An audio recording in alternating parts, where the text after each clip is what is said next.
But right now I'm going to show you how to attach the chenille stems to the outer rim. There are 12 bars on the bicycle wheel frame, but we're only doing 6. We're going to put one in every other bar. So you take your chenille stem, fold it in half, bring it up like that, and then wrap this one around that, this one around that, and then cross them and give them a twist. We're going to do this, like I said, in every other. To put the chenille stems on for the second circumference, we're going to have to use our glue gun. I don't measure it to a certain length. I just take my finger right there, lay it down, then I'll put a drop of glue, being careful not to burn myself right there. I'll get the chenille stem, fold it in half,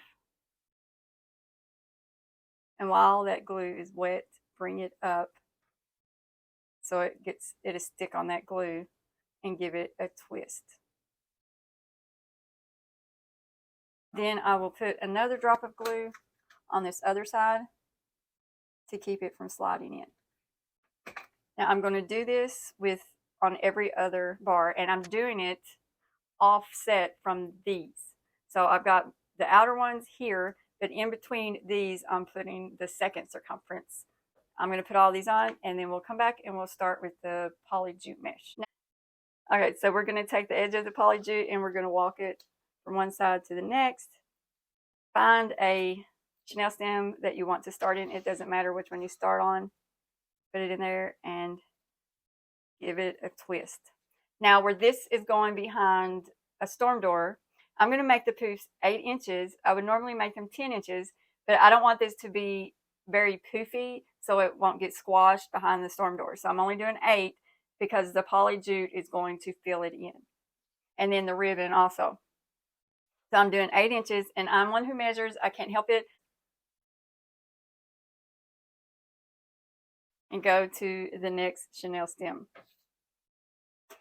And yes, that's not a very big poof, but it is still work. We're going to have other things to fill this in.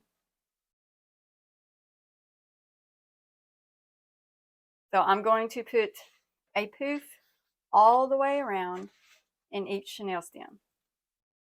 I've got the last poof on the first circumference. Now I'm going to move the poly jute to the second circumference, and to do that I'm just going to get that taut and bring it to this chenille stem.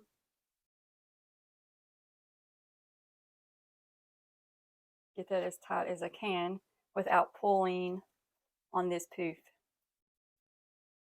Okay. So we've got it like that. And I'm going to puff this poof up to help hide that. So let's see, I don't think that poof, make sure I've got my poofs about even. Okay, then I'm going to do 8 inches on every chenille stem. This is the last poof on this circumference, and I'm just going to take it back to where I started on this circumference.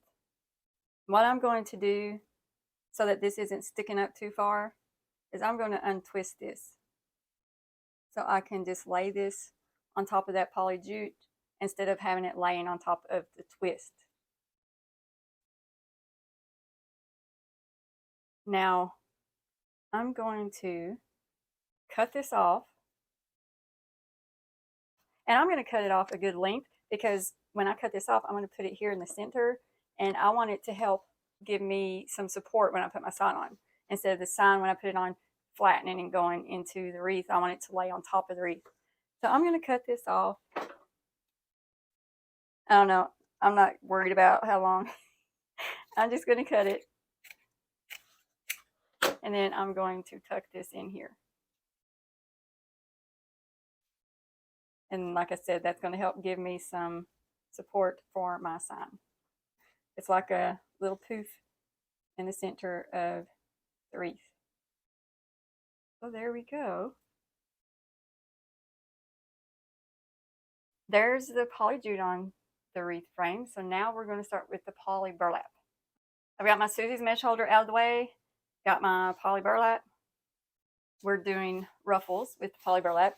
Like I said, these are 15 inches long. I need something to lay on them to hold it down while I, there we go, walk it in.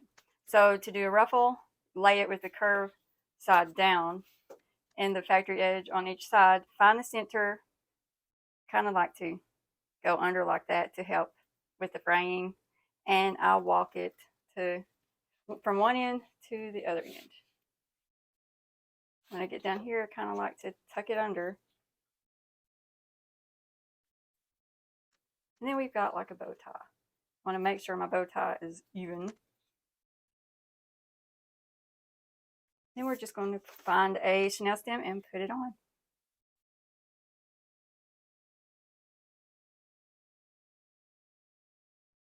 Twist it on.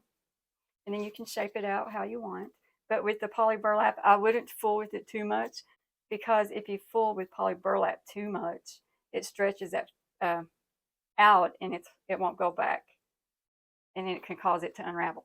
So I like the poly burlap, but I don't like fooling with it too much. Now I'm going to do a ruffle and every chenille stem the exact same way. We have our base for the wreath finished.